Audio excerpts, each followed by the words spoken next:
मुझे इंट्रोड्यूस कराया। मॉर्निंग में हार्ट के बारे में जिस चीज़ को हम थोड़ा सा कारपेट के नीचे रखते हैं कि हेल्थ और हेल्थ इश्यूज़ को हम लोग जब तक वो मतलब गले तक नहीं आता है तब तक हम लोग डिस्कस नहीं करते या उसके बारे में चर्चा नहीं करते। But I think this is a topic of preventing diseases.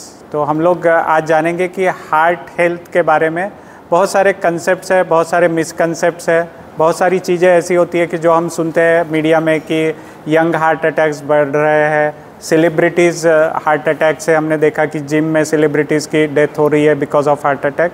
तो आगे का आधा घंटा will discuss about heart health, क्या हम इसको प्रिवेंट कर सकते हैं, क्या हम इसको प्रेडिक्ट कर सकते हैं और क्या रीजंस है।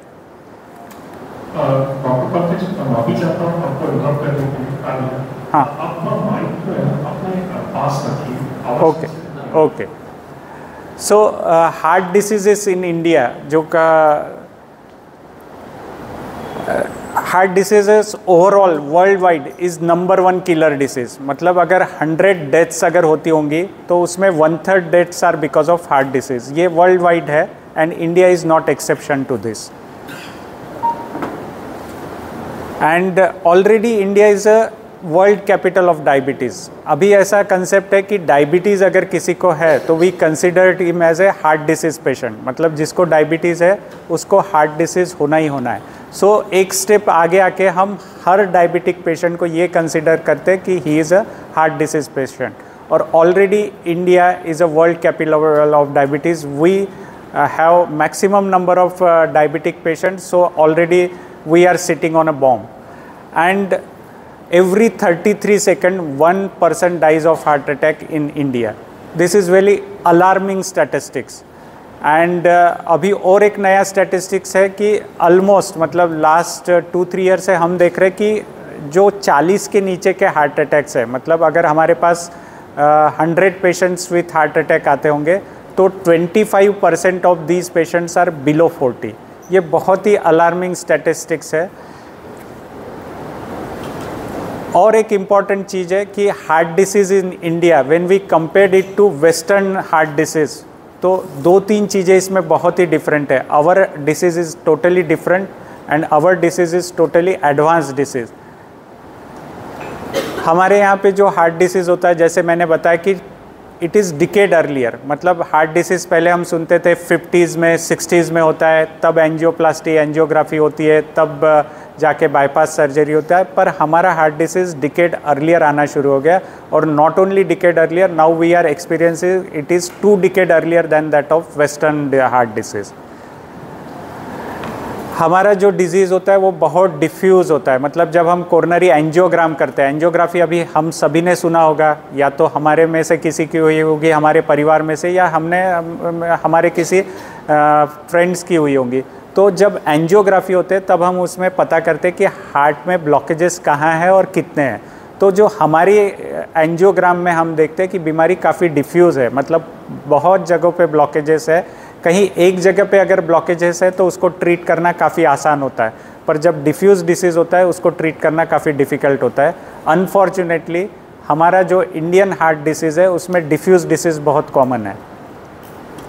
साइलेंट अटैक, जो हम सुनते हैं कि अटैक आ गया और पता भी नहीं चला, या तो सिम्टम ही नहीं थे और फिर बाद में जब कॉम्प्लिकेशन हुए तब पता चला कि हार्ट में अटैक आ चुका है। तो ये साइलेंट अटैक यूजुअली 10% लोगों में होता है, पर इंडियंस में ये बहुत ज़्यादा कॉमन है। और इसमें one of the most important cause is diabetes. Diabetes एक ऐसी डिसीज़ है जिसमें कि टिपिकल हार्ट अटैक के सिम्टम्स नहीं आते हैं। सडन कार्डियक डेथ, मतलब first symptom of heart disease is cardiac death. ये भी बहुत कॉमन है। मतलब शुरुआत ही हार्ट अटैक की डेथ से अगर होती है तो ये बहुत कॉमन डिसीज़ है। और इसीलिए मैं ये सब चीज़ें इसलिए बताना चाहता हूँ कि we should be more aware. It is not very far, it is too near to us. And health facility की बात किया जाए, yes we are developing, we are progressing. अभी बहुत सारी हेल्थ फैसिलिटीज़ हमारे अर्बन एरियाज़ में अवेलेबल है, but rural population in India still lacks the quality health care services. ये एक एंजियोग्राम है, इसमें हमको दिख रहा है कि ये यहाँ पे अगर आपको दिख रहा है दूर से, ये एक कैथेटर है जिससे हम एंजियोग्राफी करते हैं। कैथेटर में से हम डाई डालते हैं और ये हमारी हार्ट की राइट साइड की वेसल है। इसमें अगर आपको यहाँ दिख रहा होगा तो यहाँ से यहाँ ये जो वेसल है ये काफ़ी पतली हो चुकी है, तो ये यहाँ पे डाई जा नहीं रहा है, तो इसको हम ब्लॉकेज बोलते हैं। तो यहाँ पे ये ब्लॉकेज को ट्रीट करना काफ़ी आसान है। ये एक डिस्क्रीट डिसीज़ है, मतलब इसमें एक एंजियोप्लास्टी करके ये 10 से 15 मिनट में ये डिसीज़ ट्रीट हो सकता है।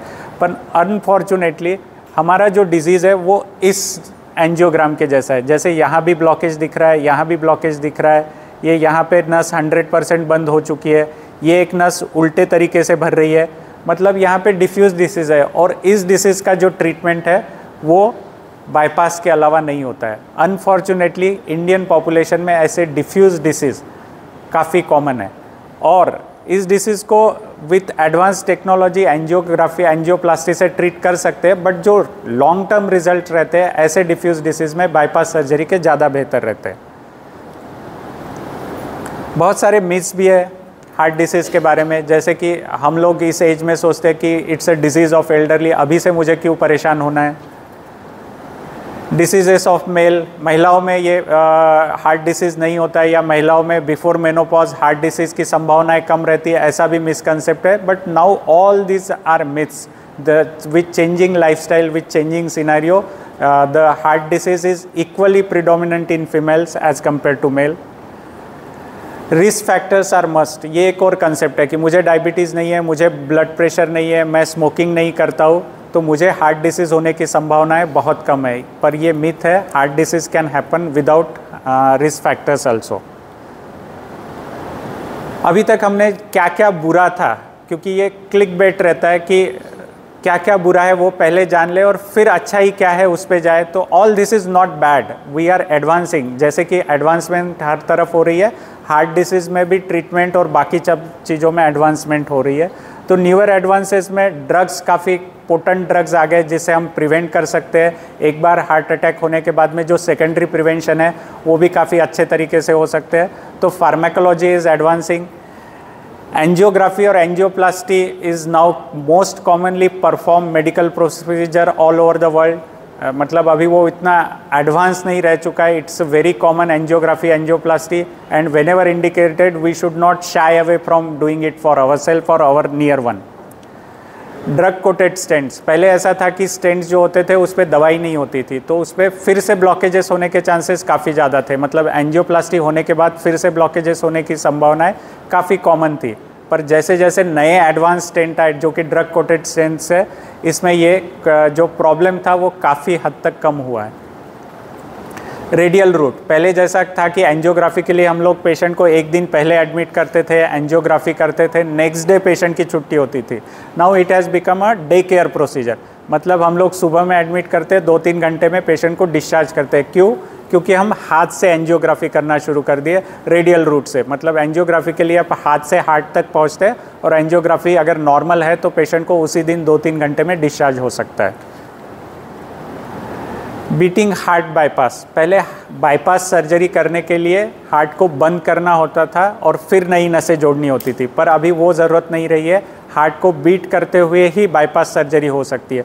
तो ये सब नए एडवांसेस है। इस वजह से क्या हुआ है कि हार्ट की जो ट्रीटमेंट है वो काफ़ी एडवांस हो चुकी है, और हार्ट डिसीज़ में हम लोग अभी ये एक्सपेक्ट करते हैं कि अगर हार्ट डिसीज़ में समय पे अगर मरीज हमारे पास पहुंचता है तो ऑलमोस्ट 100% क्योर या ट्रीटमेंट की गारंटी हम दे सकते हैं। इतना एडवांस हो चुका है हार्ट डिसीज़। अब बात करते हैं रिस्क फैक्टर्स की। तो रिस्क फैक्टर्स मतलब जिन वजह से हार्ट अटैक होता है उनकी बात करते हैं।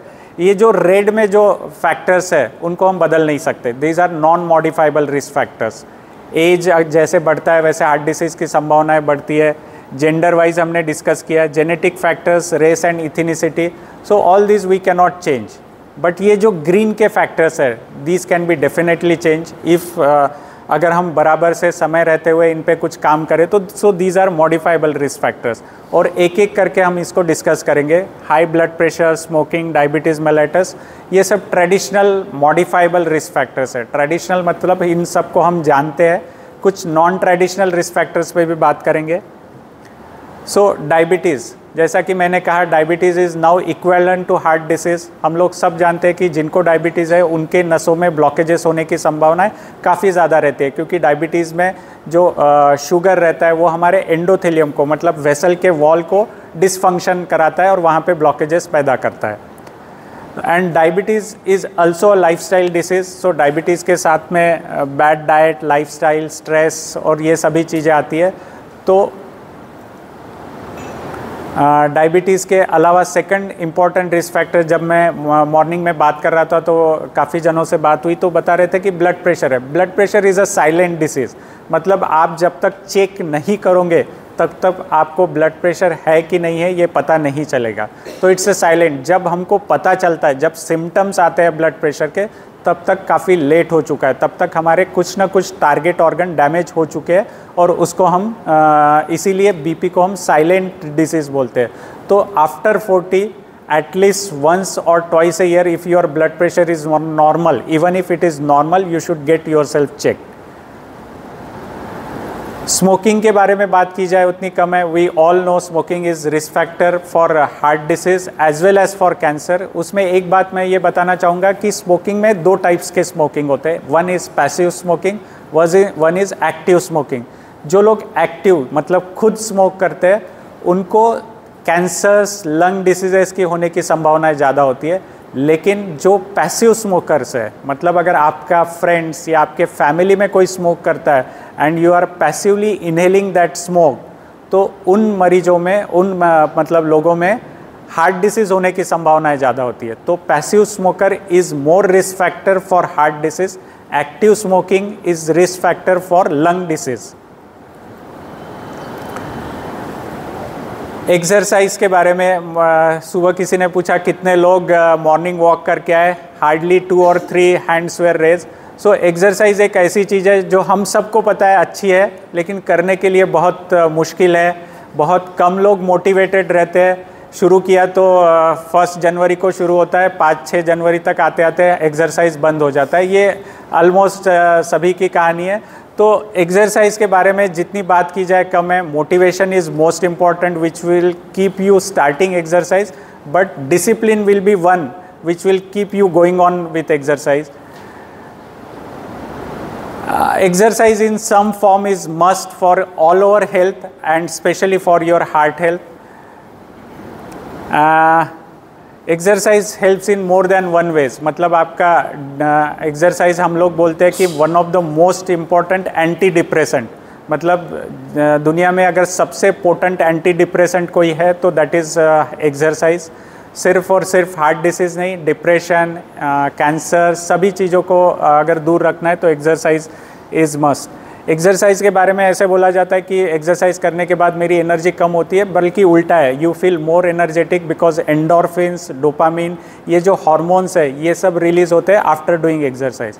और एक इंडिया में एक बहुत बड़ा कंसेप्ट है, हम लोग, आप सभी लोग एंटरप्रेन्योर्स हो तो सभी लोग रिटर्न्स पे बात करते हैं। तो कितना रिटर्न देती है, एक एडवर्टाइज भी था कि कितना देती है, तो वैसा ही एक्सरसाइज के बारे में ऐसा है कि if you do a 15 minutes exercise per day, 15 minute exercise, 15 minute हमारे दिन के एक्सरसाइज के निकालना कोई डिफ़िकल्ट टास्क नहीं है। अगर हम लोग सिर्फ और सिर्फ 15 मिनट एक्सरसाइज करते हैं तो हमारी जो मॉर्टेलिटी मतलब डेथ होने की जो संभावना है बिकॉज ऑफ हार्ट डिसीज़ कितना कम होता है, 14%। मतलब सिर्फ और सिर्फ 15 मिनट से हमारा 14% रिस्क। दुनिया में कोई भी ऐसी दवाई नहीं बनी है जो इतनी पोटेंट हो, कोई भी नहीं। मतलब कोई भी मेडिसिन की बात करें, हम लोग जब क्लिनिकल ट्रायल्स करते हैं तो इतना पोटेंसी कोई भी दवाई में, कोई भी ट्रीटमेंट मोडेलिटी में नहीं है जितना कि एक्सरसाइज में है, और वो भी सिर्फ 15 minute exercise.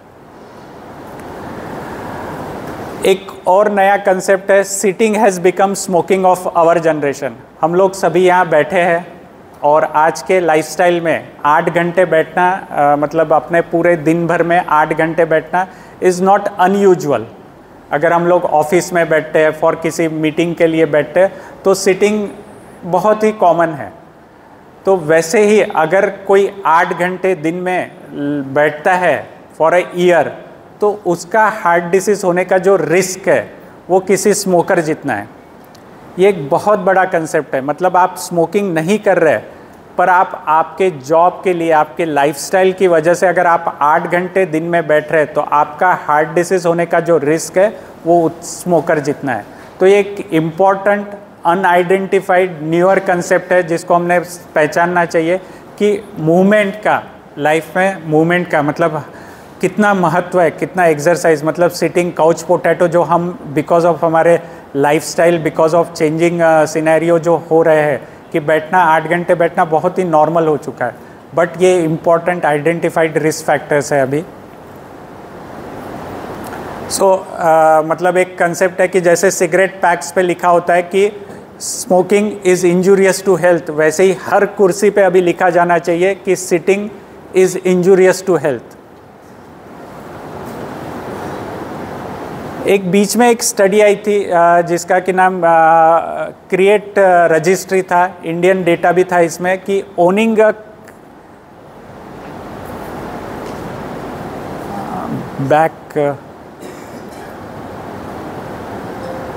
Owning a car and TV, मतलब अगर आप टीवी और कार ओन करते हैं तो आपका हार्ट डिसीज़ होने का जो रिस्क है वो 27% से बढ़ता है। तो this is very authentic data, और इसमें भी बेसिकली कंसेप्ट वही है कि जब आपका मूवमेंट कम होता है, जब आपका एक्सरसाइज कम होता है, वॉकिंग कम होता है, वैसे ही आपका हार्ट डिसीज़ का रिस्क बढ़ता है।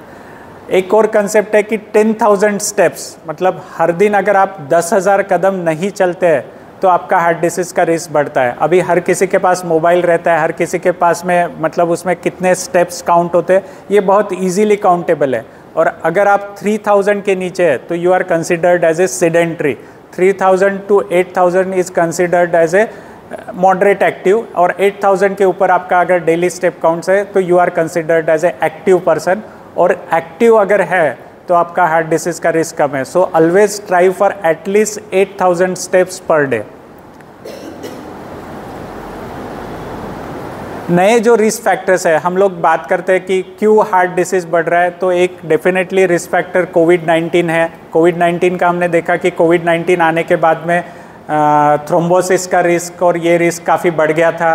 क्लॉटिंग का मतलब पैरों में, हार्ट के वेसल्स में क्लॉटिंग का जो प्रतिशतता काफ़ी बढ़ गया था।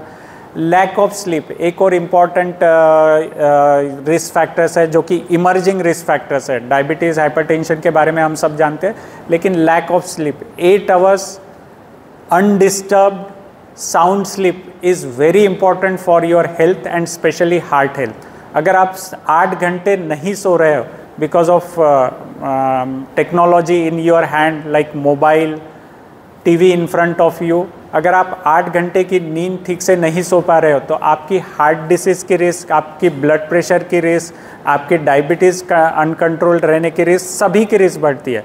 तो अगर आपके पूरे लाइफ में 2 चीज़ें अगर मोस्ट इम्पॉर्टेंट है जो कि आपके हाथ में है, one is exercise and secondly sleep. Stress without purpose, जैसे कि आज हम सभी जानते हैं कि हम लोग मतलब कौन हम मेरे बाजू में बैठा हुआ है शांत दिख रहा है, पर अंदर उसके कितना स्ट्रेस चल रहा है ये हम नहीं जानते हैं। तो स्ट्रेस विदाउट पर्पस, पर्पस के लिए अगर आप कोई पर्पस, कोई उद्देश्य के लिए अगर आप स्ट्रेस ले रहे हो तो definitely that will increase the productivity. पर विदाउट पर्पस अगर आप स्ट्रेसफुल है, बाजू वाले से कंपटीशन है, साथ वाले से कंपटीशन है, and that is without purpose, तो definitely that is going to increase the heart rate, that is going to increase the heart disease.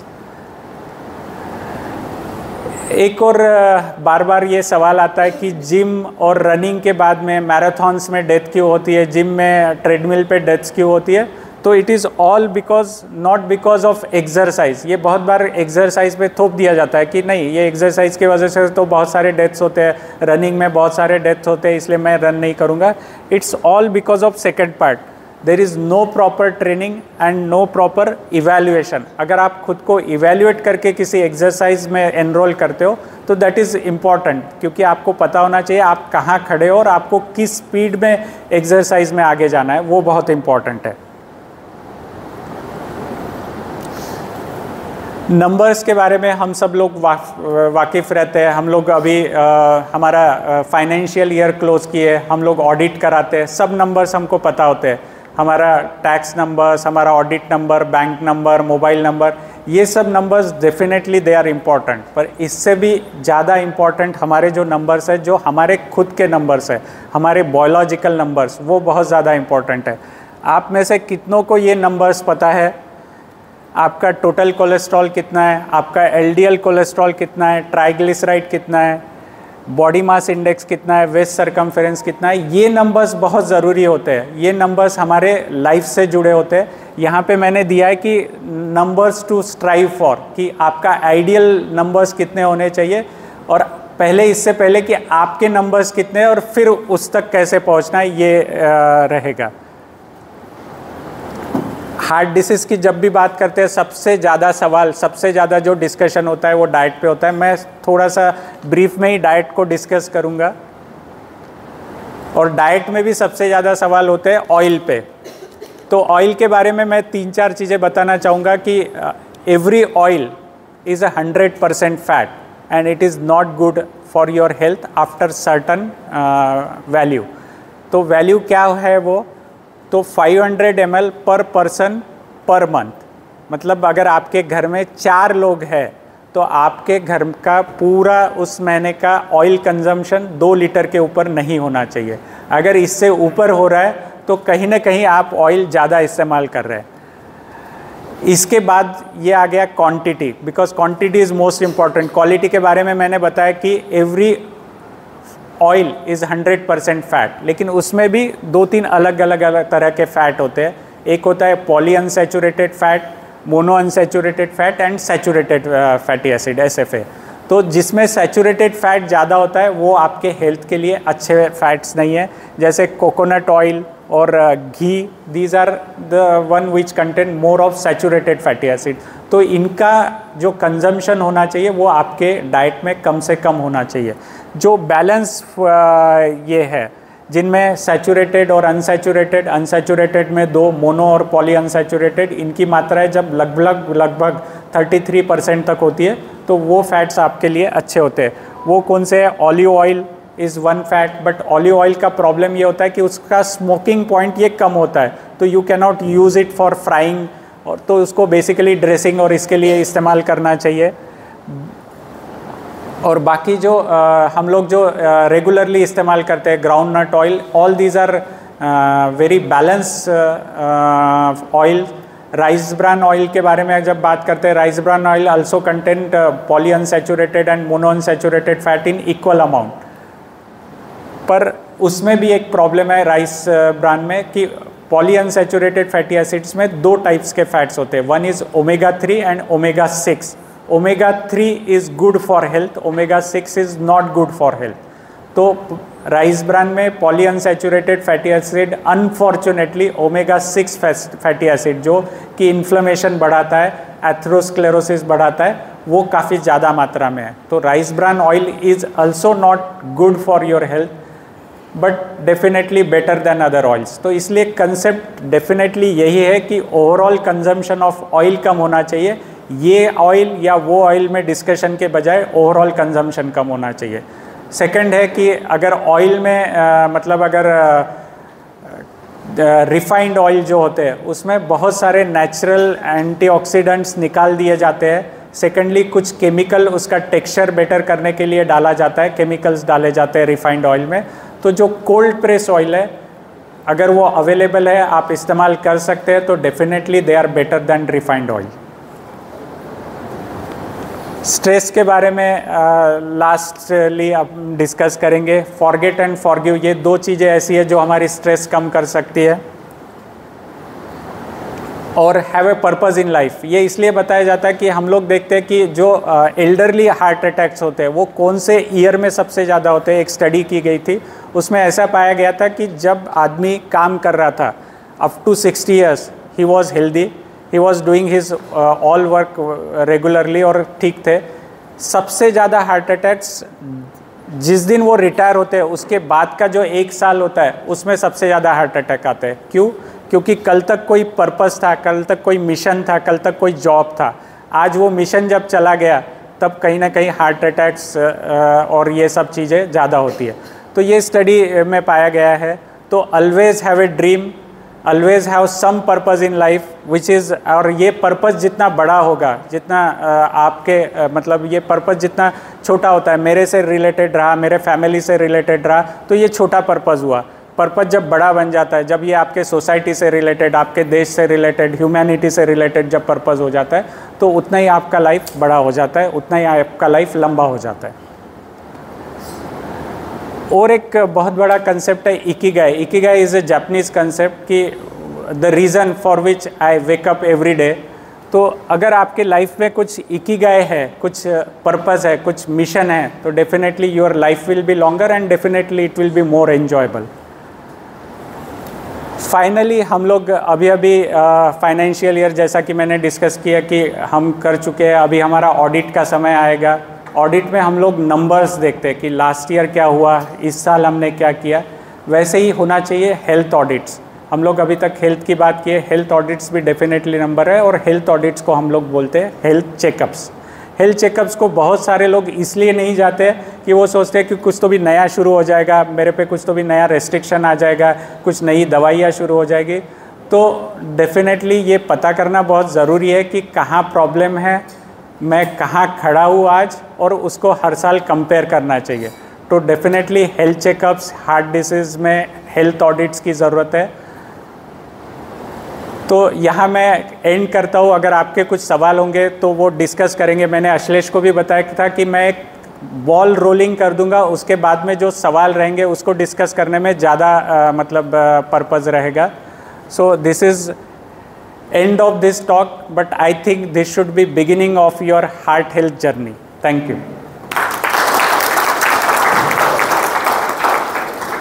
Now we open the platform to all the members. हमारे मन में भी कई सवाल उठे हैं sir, और पहले हम मेंबर्स से जानना चाहेंगे आपके मन में जो सवाल उठे हैं। आप ये आज का सेशन ही इंटरेक्टिव सेशन जानबूझकर बनाया गया है ताकि आप अपने क्वेरीज क्लियर कर सकें।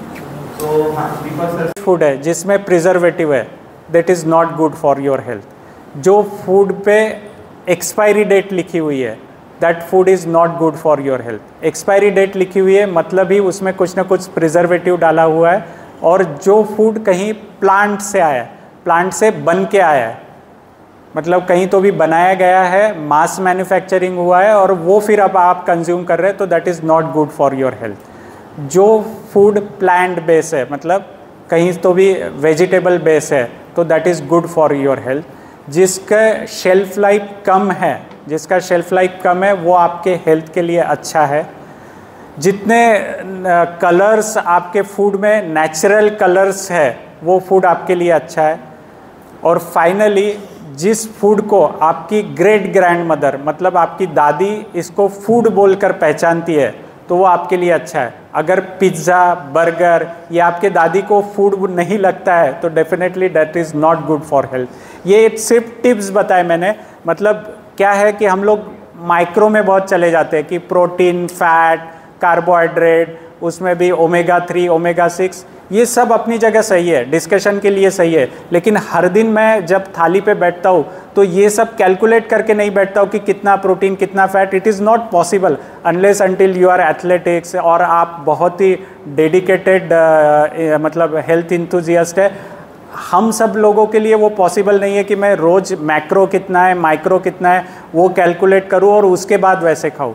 तो हम लोगों को कुछ सिंपल्स रूल याद रखने हैं, और जो मैंने बताया कि आपका फूड जितना अनप्रोसेस है, जितना फ्रेश है, जितना उसका शेल्फ लाइफ कम है, और जो आपकी ग्रेट ग्रैंड मदर या ग्रैंड मदर पहचानती है कि ये फूड है, तो उतना वो आपके लिए हेल्दी है। बस अगर ये 4-5 पैरामीटर्स हमने लगा लिए और हमारे फूड को, हमारे ईटिंग हैबिट्स को हमने अगर चेंज किया, तो दैट विल चेंज ड्रामेटिकली हमारा पूरा हेल्थ। सर एक क्वेश्चन था, एक रीज़न होता है हार्ट फेलियर का, दैट इज ब्लॉकेजेस, उसको ट्रीट करके हम लोग क्योर कर सकते हैं। और एक होता है स्ट्रोक, कि आपको ब्लॉकेजेस नहीं है बट आपको स्ट्रोक की वजह से आपका जो ईसीजी में जो पैरामीटर्स आते हैं, तो सर इसके क्या कारण है कि इसकी वजह से भी लोगों के डेथ्स हो रहे हैं। मेरा बहुत बेस्ट फ्रेंड उसकी डेथ हो गई सर फर्स्ट अटेम्प्ट में। ठीक है, तो बेसिकली मैं बताना चाहता हूँ कि सर ने जो पूछा, एक रहता है कि हार्ट अटैक, एक रहता है कार्डियक अरेस्ट और एक रहता है हार्ट फेलियर। तीन चीज़ें अलग अलग है। हार्ट फेलियर जो होता है वो यूजुअली हम लोग तब बोलते हैं जब हार्ट की पंपिंग कैपेसिटी कम हो जाती है। हार्ट का बेसिक काम क्या है कि जो ब्लड आ रहा है उसको वेरियस ऑर्गन में पंप करना। जब ये काम करना हार्ट कम कर देता है या मतलब उसकी क्षमता कम हो जाती है, तब उसको हम हार्ट फेलियर बोलते हैं। हार्ट फेलियर मतलब ऐसा नहीं कि हार्ट आपका बंद हो गया, हार्ट फेलियर मतलब उसकी पंपिंग कैपेसिटी कम हो चुकी है, तो दैट इज़ हार्ट फेलियर। इसके बहुत सारे रीजंस है। हार्ट को ब्लॉकेजेस अगर है तो उसके वजह से हार्ट की कार्यक्षमता कम हो सकती है। हार्ट में के वाल्व्स अगर ठीक से काम नहीं कर रहे तो उसके वजह से हार्ट की क्षमता कम हो सकती है। हार्ट का अगर जो मसल है वो वीक हो गया है तो उसकी वजह से भी हो सकता है। तो ये था हार्ट फेलियर। दूसरा रहता है हार्ट अटैक, जो कि कॉमनली हम सुनते हैं और हम लोग बहुत बार हार्ट अटैक को हार्ट फेलियर से कोरिलेट करते हैं या सोचते हैं कि ये हो सकता है। यस, हार्ट अटैक की वजह से हार्ट फेलियर हो सकता है, लेकिन हार्ट अटैक एक दूसरी चीज़ है। हार्ट अटैक क्या होता है? जब हार्ट को ब्लड सप्लाई करने वाली नस, जिनको कोरोनरी आर्टरीज बोलते हैं, उसमें अगर ब्लॉकेजेस है और हार्ट को ब्लड सप्लाई कम पहुंच रहा है तो उसको हम लोग हार्ट अटैक बोलते हैं। जो कि हमने स्टेमी सुना, अश्लेष ने बताया था कि स्टेमी में क्या होता है कि पूरा 100% बंद हो जाता है हार्ट को ब्लड सप्लाई, तो तब आता है हमारे को हार्ट अटैक। और एक रहता है cardiac arrest, sudden cardiac arrest. Arrest में क्या होता है? अरेस्ट का भी सबसे मुख्य कारण हार्ट अटैक ही होता है, लेकिन हार्ट अरेस्ट के बाकी भी कारण हो सकते हैं। और मोस्टली हार्ट अरेस्ट तब बोलते हैं जब हार्ट की रिदम बंद हो जाती है। हार्ट की रिदम बंद हो जाती है, ये सबसे क्रिटिकल स्टेज है जहाँ कि आपको CPR देना है, पंपिंग करना है और हार्ट को रिवाइव करना है। तो ये हार्ट अटैक की वजह से भी हो सकता है।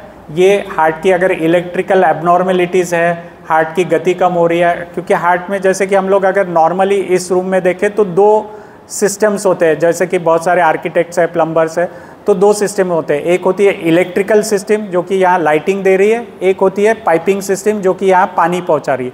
वैसे भी हार्ट में दो सिस्टम होती है, एक होती है पाइपिंग सिस्टम जो कि हार्ट में ब्लड पहुँचा रही है, और एक होती है हार्ट की इलेक्ट्रिकल सिस्टम जो हार्ट की रिदमिसिटी कि किस गति से हार्ट कॉन्ट्रैक्ट करेगा ये मॉनिटर करती है। तो ये दो सिस्टम में अलग अलग है। तो हार्ट अटैक आता है हमारी जब पाइपिंग सिस्टम में चोकअप आ जाता है, हमारे हार्ट को ब्लड सप्लाई कम पहुंचता है, तब हार्ट अटैक आता है। और हमारी जो इलेक्ट्रिसिटी वाला जो प्रॉब्लम है, हार्ट की जो रिदमिसिटी वाला प्रॉब्लम है, वो जब बंद हो जाता है तब आता है cardiac arrest. Cardiac arrest, heart attack, heart failure, ये तीनों डिफरेंट कंसेप्ट है, पर इसमें सबसे कॉमन कॉज हार्ट फेलियर का as well as for cardiac arrest का ये हार्ट अटैक ही है। और हार्ट अटैक का सबसे कॉमन कॉज है हार्ट में ब्लॉकेजेस आना। मैंने हार्ट का अच्छा होता है, बुरा होता है, और कितनी क्वांटिटी में रहना चाहिए? अगर एक ही आंसर मतलब देना है, मतलब एक ही लाइन में देना है, उसके बहुत इफ्स एंड बट्स है। एक ही इसमें देना है तो it is not good for health, ठीक है। उसके बाद में बहुत सारा आता है कि red wine, what is permissible limit. तो इन सब में यही है कि basically it should be social drinking only. Red wine is definitely better क्योंकि उसमें एंटीऑक्सीडेंट्स है, पर कहीं भी ऐसा स्टडी नहीं है कि रेड वाइन वर्सेस ये वाइन और इसमें ये बेटर पाया गया है। तो अगर एक ही लाइन में आंसर चाहिए तो drinking is not good for your health, specially heart health.